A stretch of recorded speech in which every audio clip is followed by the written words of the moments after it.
রপ্তানিমুখী প্রতিষ্ঠানের জন্য বন্ড সুবিধায় শুল্কমুক্ত বা কম শুল্কে কাঁচামাল আমদানি করে ফাল্গুন গ্রুপের দুই প্রতিষ্ঠান।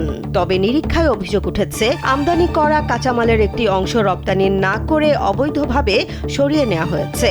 এতে সরকারের প্রায় 722 কোটি টাকা শুল্ক রাজস্ব ক্ষতির তথ্য উঠে এসেছে। এর মধ্যে জেএমএস গার্মেন্টসের বিরুদ্ধে প্রায় 585 কোটি 32 লাখ টাকা এবং মডিস্টের বিরুদ্ধে প্রায় 137 কোটি টাকা শুল্ক দাবির কথা জানিয়েছে চট্টগ্রাম বন্ড কমিশনারেট। নিয়ম অনুযায়ী বন্ড সুবিধায় আমদানি করা ফেব্রিক্স, অ্যাক্সেসরিজ ও অন্যান্য কাঁচামাল দিয়ে পণ্য তৈরি করে বিদেশে রপ্তানি করার কথা। রপ্তানি শেষে অব্যবহৃত কাঁচামাল থাকার কথা বন্ডেড ওয়ারহাউসে, কিন্তু নিরীক্ষায় দুই প্রতিষ্ঠানের আমদানি রপ্তানির হিসেব এবং ওয়ারহাউসে থাকা পণ্যের মধ্যে বড় ধরনের অসঙ্গতি পাওয়া গেছে।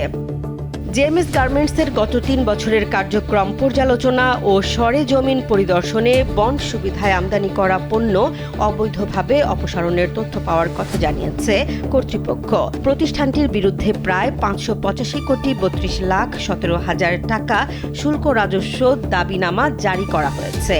একই সঙ্গে রপ্তানির শর্তে নেয়া ঋণের প্রায় 117 কোটি 94 লাখ টাকা ফোর্স লোনে পরিণত হয়েছে। 5+ স্টার রেটিং প্রাপ্ত দেশের সর্বোচ্চ বিদ্যুৎ সাশ্রয়ী ওয়ালটন এসি স্মার্ট কমফোর্ট এখন নেক্সট লেভেলে। অন্যদিকে চট্টগ্রাম ইপিজেড এর প্রতিষ্ঠান মডিস্টের 3 বছরের নথি পর্যালোচনায় প্রায় 137 কোটি টাকার বন্ডেড পণ্য অবৈধভাবে অপসারণের প্রমাণ পাওয়ার দাবি করেছে নিরীক্ষা কমিটি। আমদানি করা কাঁচামালের তুলনায় নির্ধারিত পরিমাণ রপ্তানি না করা এবং ওয়ারহাউসে কাঁচামালের ঘাটতির বিষয়টিও উঠে এসেছে। মডিস্টের দুই ব্যাংক ঋণও ফোর্স লোনে পরিণত হয়েছে। সব মিলিয়ে প্রতিষ্ঠানটির কার্যক্রম নিয়েও প্রশ্ন উঠেছে।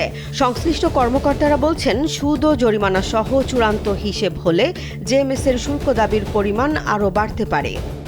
চট্টগ্রাম কাস্টমস বন্ড কমিশনারেটের কমিশনার মোহাম্মদ জাকির হোসেন জানিয়েছেন, নিরীক্ষা ও তদন্তের ভিত্তিতে ব্যবস্থা নেওয়া হবে।